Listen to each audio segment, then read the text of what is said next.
Welcome. In this video we're going to begin character modeling. Now there are many ways to model characters. If you look online you can find lots of different ways. This is a lesson I've been using for a while, and we're going to make a character called Captain Blender. So be sure you've gone to Canvas and you've downloaded the reference image that's going to be required, and then we can get started. First thing we're going to want to do is bring in our reference image. So make sure you have a front view.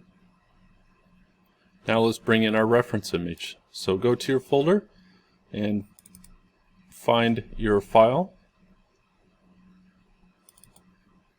Here I have our Captain Blender image. And let's start by bringing it right to the middle. So with it selected, I'll do a Shift S, selection to cursor. Now we're going to want to fade this image. So let's come over here to our Properties tab. Check Use Alpha, and let's try 0.25. And you're also going to want to bring this back behind our cube.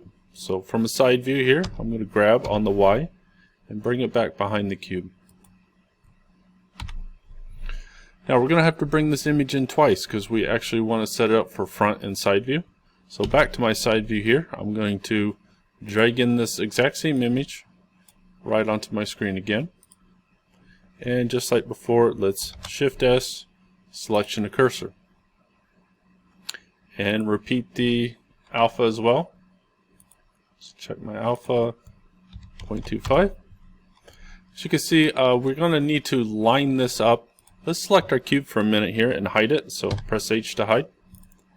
And now I'm going to grab my image here on the Y, so we can line this right up to the middle. So from this one, I would say have the blue line coming down the middle of his neck, like so. And just as we moved back before, we're going to move this image from our front view. So I'll grab on the X and slide it over here to the left. So we can see we now have our image for our side view and the one for our front, but we need to adjust the front image as well. So I'm going to select from my front view, grab this one on the X, and try to split him right down the middle. Now this drawing is not perfectly symmetrical, so we'll just do our best. I'm splitting him right down the middle of the lip. Okay, so now our front and side view. If we bring back our cube with Alt H, we can now get started. So to start off with, we're going to make sure we only have our cube selected, and let's go into edit mode. And we need to do what's called a subdivide smooth on this. So I'm going to right click here and choose subdivide. But down here in the bottom left hand corner, this little menu here where it says smooth this, let's crank that all the way up to 1.0. This is going to give us a basis to work from. So let's start scaling this down, and what we want to achieve is this going from the bottom of the torso kind of up here in the chin area. So I'm going to grab this on the Z and center it. So G then Z, and I'm going to scale it on the Z, so S and then Z. So you can see here it's about the same width, and it goes up into the chin area and down here to the bottom of the torso. Now we're going to want to check it from our side view as well. And it might be helpful to put this in wireframe, so Shift Z. You can see I could probably scale this down so it's closer to the width of the body. Alright, next up we're going to pull two faces out here, this front and back face. So I'm going to Shift Z again, make it easier to select what we need. And let's go to face select. I'm going to grab this one, hold Shift and get the one in the back. So back to my front view here, I can then hit E for extrude and just push this out. Now we're going to use a new modifier here, and this is the mirror modifier. So we're going to switch now to vertices select. I'm going to do Shift Z to put it back into wireframe, and I'm going to do a box select. Well, first let's deselect everything, so double tap your A. Now let's get just the vertices on the left. So you want the front and back vertices to be selected, and we're going to just hit X and choose vertices. So we've chopped this in half basically. Now let's come back over here to our modifiers tab, and from the modifiers we're going to choose mirror. Should already be on X for our axis, which is what we want. You can see it's duplicating the right side onto the left. And a real important setting here is this one called clipping. I'll show you. If I select them all without clipping, now we're to move it, it splits apart. But if I check clipping and grab it, you can see it stays together, which is of course what we want. Now there will be times when you'll probably want to turn the clipping off, and I'll let you know when we get to that. So let's go ahead and go back into solid mode, so Shift Z, and we're going to go back to selecting these faces on the bottom. And what we want to do now is grab it, rotate it, and scale it so we can get down here at the knee. Now I not only want to grab this and scale it for the front, but I also want to keep checking my side view here. So we can see here I can grab this and hit Y and press it forward.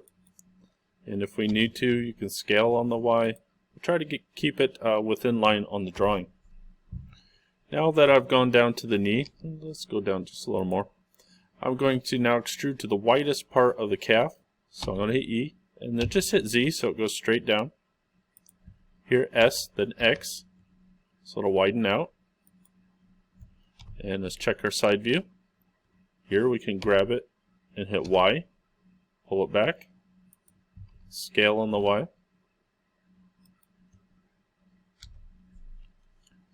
Now we're going to come on down to the top of the ankle.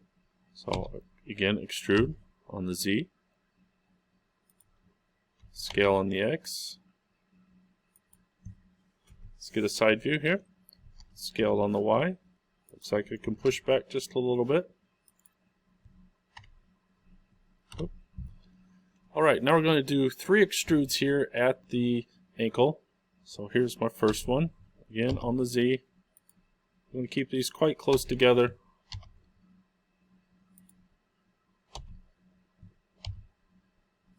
Alright, so we got 1, 2, and 3 coming just below the. Now let's get one more extrude down to the bottom of the foot.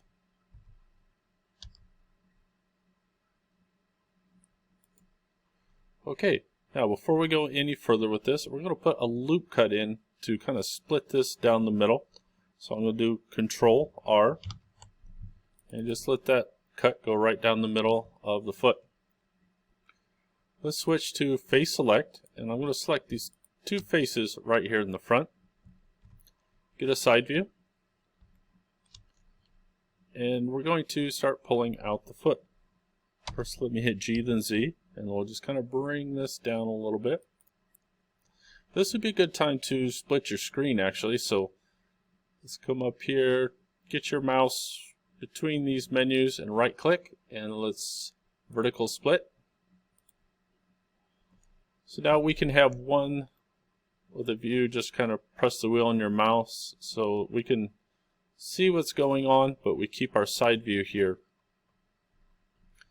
Now from having my mouse over here, I can see that this face is maybe a little bit high right now, so I'm going to scale on the Z just to bring it in.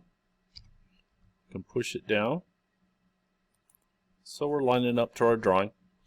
Now I'm going to extrude out a 1/4 of the way on this drawing, so I'm going to E and just come out this far, and now we want to scale this on the Z, so S then Z, and then grab it on the Z until we line up to this drawing. But over here, this is why we split our screen, we want to widen this out. So over here with my mouse on the right side, I'm going to hit S then X and widen it up a little bit. We're going to repeat this, so I'm going to come over here to the left side, extrude halfway out on the foot, scale it down on the Z, grab it on the Z, bring it down. Here I'm going to widen it on the X, so S then X.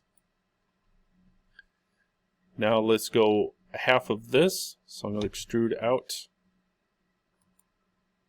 and adjust on the Z if you need to. It should be pretty close. But now on this one, I'm going to scale on the X and bring it in a little bit. Now let's do our final extrude. So out to the end of the foot. You can see the top of the foot there kind of widens back up. So scale on the Z. Grab on the Z. We're trying to make the bottom of the foot as flat as we can. Now over here on the right side, scale on the X and bring it in some more. So you can see we've created the shape of the foot now. Now it's a little extreme on the drawing and you don't have to go that wide with it, but you should have a fairly nice looking foot. Now for our foot, we want to flatten out the bottom of this. I think perhaps I could grab these two edges first. Let's get a side view and just grab on the Z, lift it up a little. And looks like the back of the heel here I can pull down a little. But we don't have to get it perfect, because what we're going to do is switch to face select and select all the faces on the bottom. So I'm just holding shift and getting each one. Back to my side view, and I'm going to say extrude, so E, S, and Z, and 0. Alright, so that was a lot of keys, E, S, Z, and 0. Now I'll just grab it on the Z and pull it down until everything, has a nice flat surface on the bottom here. Alright, so we're getting close. Let's go ahead and join these two screens back together. So I'm going to go right in between them and join areas. You can click left or right. So we're getting close here. Let's go ahead and put a modifier on this now. Another modifier, which is our subdivision surface. Subdivision surface, let's bump up the settings to 2. So you notice on the modifiers we have 2 of them in the group, our mirror modifier, and then below that is our subdivision surface. So let's go ahead and bump that viewport up to 2. Now something that can come in handy is, you see how what we call the cage is standing out from the mesh. We can click this little icon on here. It says on cage, and it makes it easier to see the cage right on the mesh. At this point, we're going to fine-tune this. So Shift Z, put this in wireframe, and we got to start adjusting these loops. So for instance, right here you can see the calf has sort of narrowed in after my extrusions. So I'm going to make sure that I switch to edge select, and I'm going to hold the Alt key and get that loop all the way around on the leg. Now I can scale this on the X, so S then X, and widen it up. I can grab it if I need to kind of push it in place. Again, be careful it doesn't sort of snap together on you. Let's check it from the side view. Looks like here I can widen it out on the Y. Push that in place. And we're going to need to add some more loop cuts here. You can see right here at the knee we need some more geometry. So how about we first start though and scale this one in a little bit. I'll grab it. I'm going to add 2 more cuts in this area. So Control R. We'll get one below the knee. Scale it up, push it in place, and one more through the middle of the knee. Okay. Looks like I could grab this one now and readjust it. So it's a lot of kind of back and forth sometimes, but eventually, enough loop cuts and playing around with them, you'll get them to shape properly. Let's go back to front view, and we're going to get one up here at the top of the thigh. So again, Control R, slide that on up. I'll grab it, scale it on the X if you need to. Let's get our side view. Looks like here, maybe push it forward. Scale it on the Y. So we're really just focusing on the leg from the top of the thigh down. You just go through, double check all your loops, make sure it's matching your drawing well from your front and your side view. Let's go ahead and put this back in solid mode. Alright, so I would say this would be fine for our first lesson. from here, I'd like you to just do a screenshot. So let's go up to Window, Save Screenshot. Of course, be sure you go to your folder that you started. Oop, wrong one for me. There we go. So I'll call this screen, we'll do a PNG this time. So screen 1. Save the screenshot. Let's go to our side view and repeat this process. So Window, Save Screenshot. How about screen 2? Alright, so that's what you're going to turn in for lesson 1. A front view screenshot and a side view screenshot of the legs and the feet. In our next video, we will focus on the rest of the torso, getting that shaped out, and pulling out the arms for our figure. Alright, see you then.